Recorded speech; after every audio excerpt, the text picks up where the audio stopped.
अस्सलाम वालेकुम friends, welcome back to Top Smarties. Drama serial Rahmat, जहां पर अलीज़े की शादी की रस्में तो हो गई, लेकिन शादी पर ही परिशे को ऑफिस की तरफ से कॉल आ गई। लोन की रकम वापस मांगने की डिमांड कर डाली, जिस पर परिशे काफ़ी परेशान हुई, लेकिन फिर अपनी परेशानी सबसे छुपाई ताकि माहौल ख़राब ना हो जाए, शादी का लम्हा है वो कहीं बर्बाद ना हो जाए।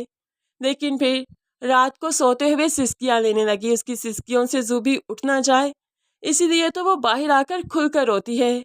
और माँ भी तो इस वक्त जाग रही थी। बेटी को देखा तो फौरन से बेटी के पास आ गई। क्या हो गया बेटा, रो रही हो? ऐसी क्या बात है जो चुपकर रोना पड़ा? आहर ऐसा क्या हो गया, सब ठीक तो है। तो अब परिशे बर्दाश्त नहीं कर पाई, रोते हुए अपनी माँ को सब बता दिया कि अगर मैंने लोन की रकम इतनी जल्दी वापस करनी होती, बताइए मैं लोन लेती ही क्यों, ये लोग समझ क्यों नहीं पा रहे। माँ हैरान, बारी जानता है ये सब कुछ?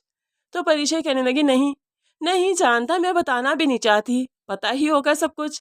जब ऑफिस में बात चल रही है, कैसे मुमकिन वो नहीं जानता, और आप भी उससे कोई बात नहीं करेंगी। ये कहते हुए माँ के गले लगकर जोर से रोने लगी। अब्बा हमें छोड़कर क्यों चले गए?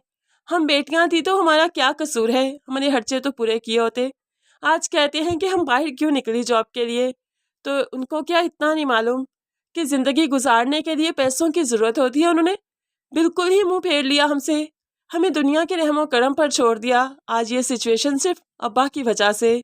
वो आज बहुत रोई, अपने दिल की भड़ास निकाली, और माँ बेटी को देख देख कर तड़प सी गई।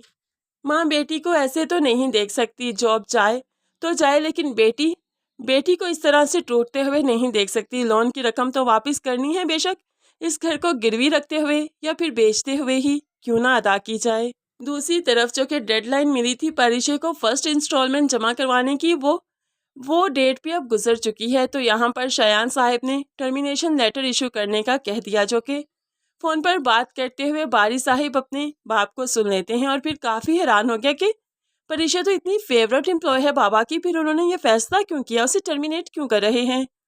खैर ये चीज़ समझ नहीं आ रही, और अभी बाप से भी बात नहीं कर पाया। परेशानी के आलम में ऑफिस में आकर बैठा और देखा कि परिशे भी जो ऑफिस में आई तो काफ़ी परेशान है। परिशे से बात करने की हिम्मत नहीं कि पता नहीं क्या मामला है, परिशे कैसे रिएक्ट करेगी, लेकिन है अब आहिस्ता ही आहिस्ता बारी खुद से मालूम करवाएगा कि ये मामला क्या है। तब मालूम पड़ेगा कि परिशे से लोन की रकम वापस देने का मुतालबा किया गया, वो भी 15 डेट तक, और इंस्टॉलमेंट्स की रकम जमा नहीं करवाई जा रही, तभी टर्मिनेशन लेटर इशू करवाया है। अब बारी ही है अपनी कोई चीज़ सेल करेगा, या तो अपनी गाड़ी या फिर अपनी सेविंग्स करते हुए वो परिशे की रकम उतारना चाहेगा, इनके घर जाएगा, सबसे फरियाद करेगा कि ये रकम ले ली जाए, उससे लोन ले लिया जाए, और बाद में परिशे आहिस्ता ही आहिस्ता उसे वापस कर दे। होप सो इस तरह से मामला टल ही जाए। दूसरी तरफ अलीज़े अपनी ज़िंदगी में काफ़ी खुश है। वो ज़ुहैब को अपना ऐसा दीवाना देखकर बहुत हैरान भी होती है कि मर्द तो इस तरह से नहीं होते। ज़ुहैब के सामने इकरार करती है कि उसके अब्बा ने 3 बेटियां होने के बाद उन्हें छोड़ दिया, और कभी भी उनकी माँ के साथ हंसकर बात करते हुए उन्होंने देखा ही नहीं अब्बा को।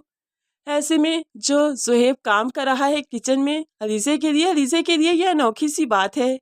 ज़ुहैब यकीन दिलवाता है कि वो हमेशा ऐसा ही रहेगा। दूसरी तरफ अलमास बेगम से मिलने जो रिश्तेदार आई, तो वो अलीज़े को देखकर काफ़ी खुश हुई, अलमास पर रक्श करने लगी। तुमने इस लड़की से शादी की, अपने बेटे की, इकलौते बेटे की, मैं तुम पर रश करती हूँ, देखना तुम्हारी किस्मत के दरवाजे कैसे खुलेंगे। इंसान जब ऐसे लोगों को सहारा देता है ना, तो उनकी किस्मत सर चढ़कर बोलती है। तुम देखना तुम्हारे हालात फिर जाएंगे।